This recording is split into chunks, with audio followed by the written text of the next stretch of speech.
Hey, Shane from Blackland, and I am here with our brand new Batch 4 workshop razor. This one is a gem single edge, and as you can tell, it is one big solid chunk of stainless steel. In the first minute or so of this video, I'm just going to give you a quick rundown of what the razor is, how it shaves. That way, if you don't care about all the backstory behind it, you don't have to watch it. So this razor takes a single edge gem blade. This is machined from one big chunk of stainless steel. One thing I will show you is that it starts like this. Now this razor is kind of unique in that there are no screws, no magnets, no assemblies, there's nothing. This is all one piece of steel. These little undercuts are cut from the same solid chunk of steel. And it sets the gem blade in the style of the old lather catcher razor, using the tension of the blade itself. So you have a slight curve to the blade, and the blade snaps in and is held in place.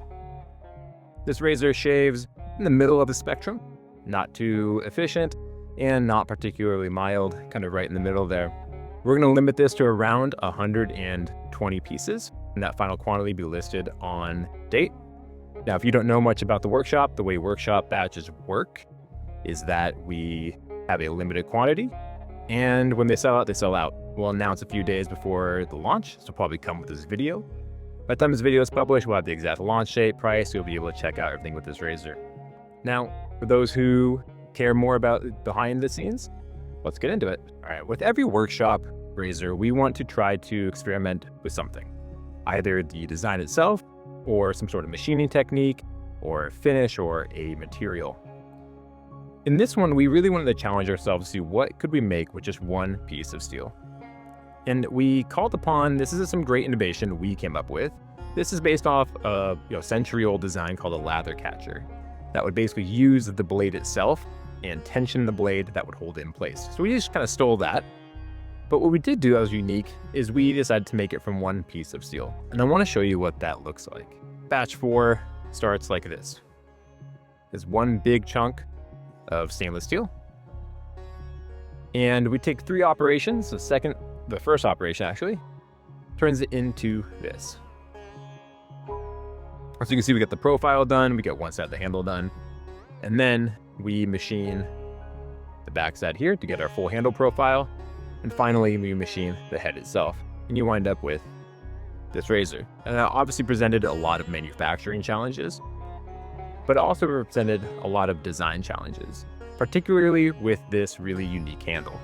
And we know it's going to be polarizing, we know it's going to be somewhat divisive, but we think it's really cool, and that's the point of the workshop. The workshop is not for everyone, the workshop is to try new things. So what you'll notice about this handle is that we have this very nice textured pattern here on the gripping section of the handle, as well as these little slots. It makes this handle quite ergonomic and grippy. There's a nice little finger rest here. And this little swoop here is a callback to the lather catchers of old. Now this isn't a true lather catcher, but that's just our little homage to that design history. Now when we get into the head here, you can see that there are these little backstops that prevents the head or the blade from sliding off the back just in case during shaving. And it's a very secure way of mounting a blade. I know some of you will be concerned about not having a top cap, but you don't need it. The tension of the blade does all the work, and a top cap ultimately is just there to hold the blade in place. So if the blade can be held in place, you don't need a top cap. On the underside of the head, you can see our nice Batch 4 engraving right there. Each one is laser engraved. Now I want to talk about the handle. I know it'll be polarizing. I know some of you will hate it. We know some people love it, and that is the point of the workshop. But I want to show you some of the designs we've done previously. So this is a small sampling of all the weird designs we went. You can tell we were trying to be polarizing, right? We were trying to test some designs that were weird and out there. And you can see that we wanted this kind of semi-skeletonized look, because this is a big, heavy razor. And so we wanted to cut some of that weight down. So we had a bunch of different approaches to doing that. A bunch of different, unique, weird, ugly ideas. And after lots and lots of prototyping, this is where we landed. And this is a handle that falls perfectly into the palm. You can pinch it here. It's kind of like Batch 2 in the way that it provides a lot of different grip opportunities. These are actually incredibly rigid, so if you want to shave your legs or the back of your head, this is the way that you can do that. You can put pressure here, It's a very sturdy razor design and something that's super comfortable and ergonomic, more so than maybe it looks. Let's talk about how to load a blade. The mechanism of batch 4 is all about these little guys right here.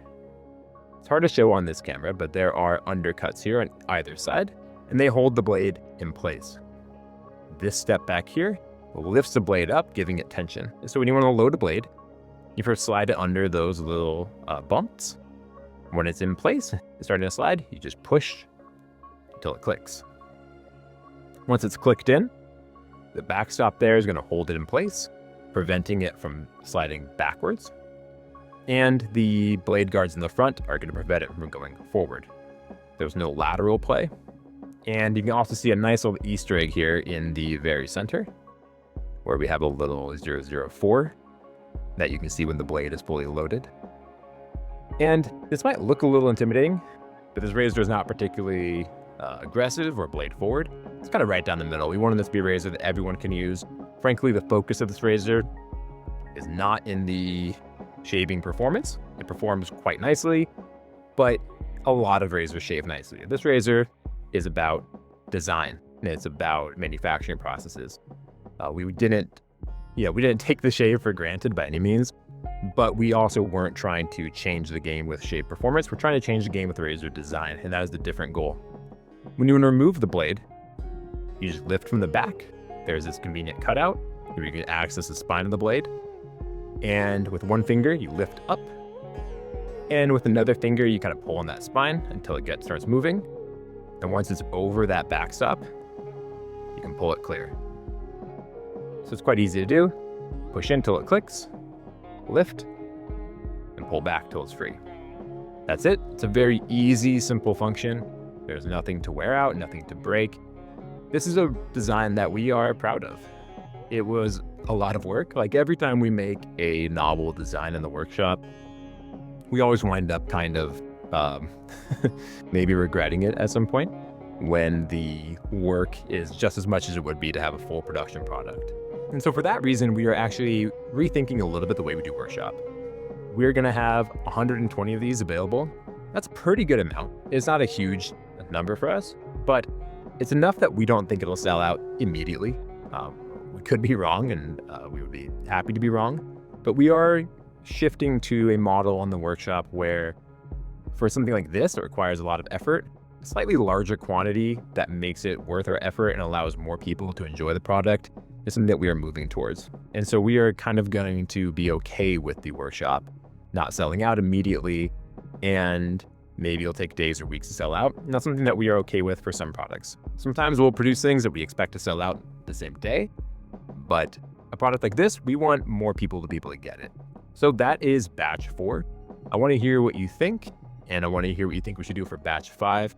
We are catching up on manufacturing, so we should be able to produce more workshop. That's going to be a big part of our 2027 plans, and we want to hear what you want us to make. Looking forward to hearing what you think of batch 4, good or bad. We'll talk soon. Thank you.